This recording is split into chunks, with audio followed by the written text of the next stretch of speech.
Hello, I'm Masfarzadeh, and I'm here with another episode in the Solar Energy Training Series, just as explained in the previous video.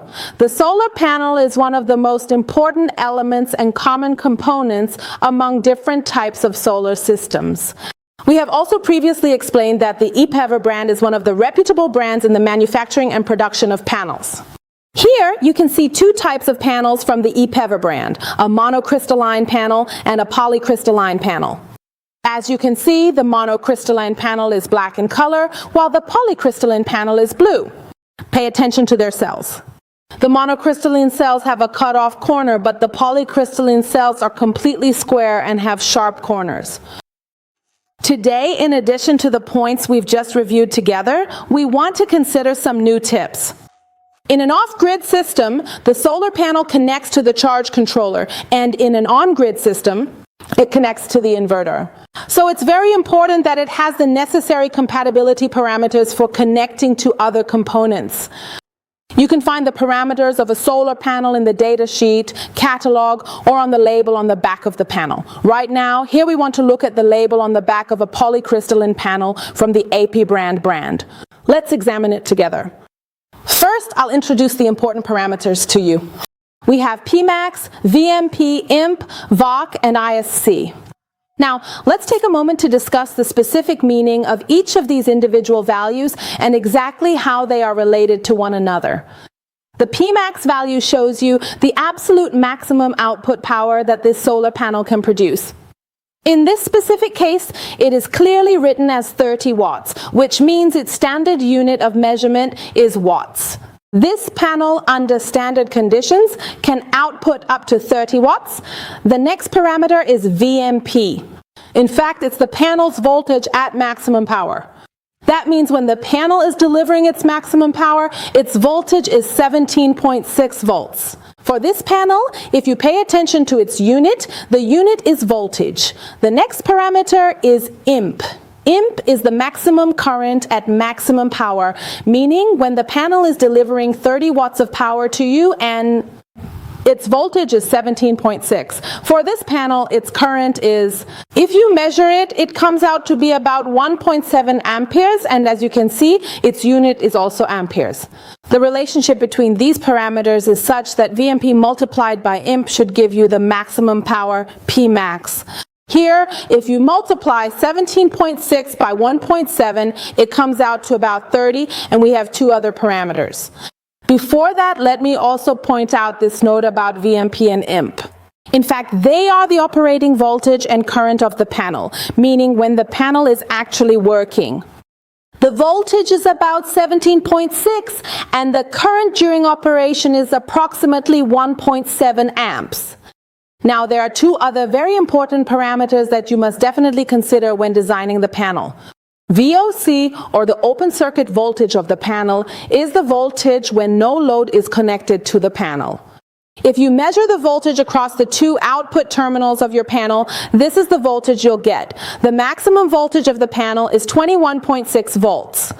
For this panel, if you compare the VOC and the VMP, you'll see that the VOC, it's always higher. In panels, the VOC is always higher than the VMP. You must always take the VOC into account when designing the panel, because you always design for the maximum conditions.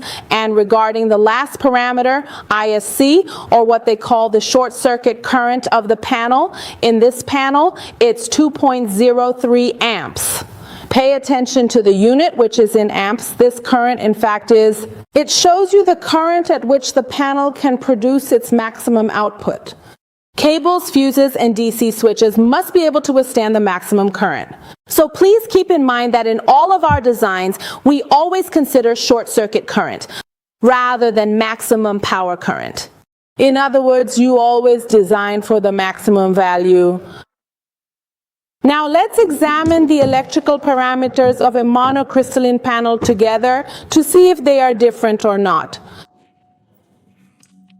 Pay close attention to the parameters. The first thing you should focus on is the panel code. Here it's M83370, which is exactly the code for a 70-watt panel from the ePever brand. The brand is also specified for you here.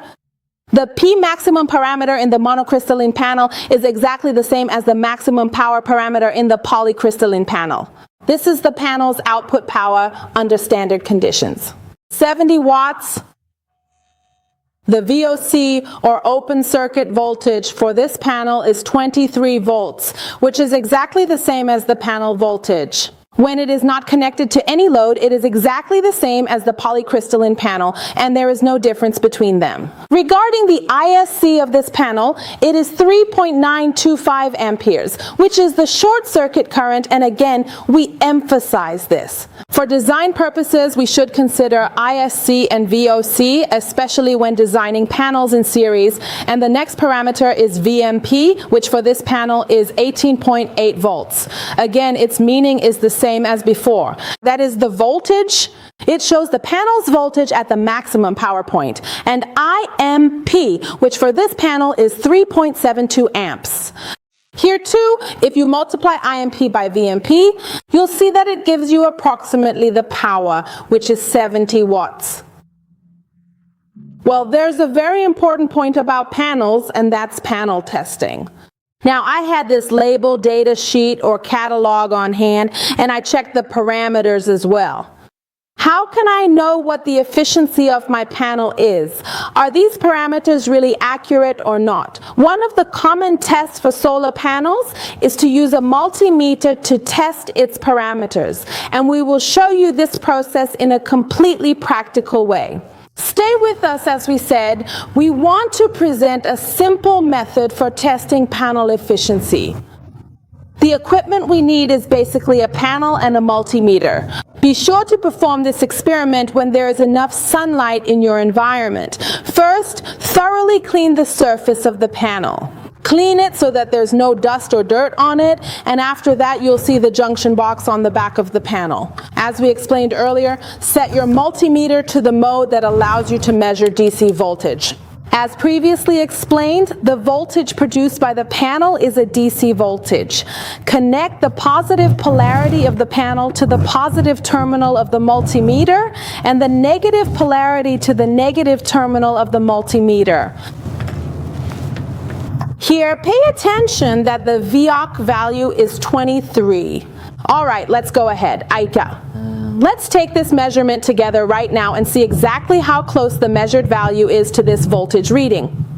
The closer that recorded value is to our open circuit voltage, the more efficient this panel is. Let's go. Let's observe the results together.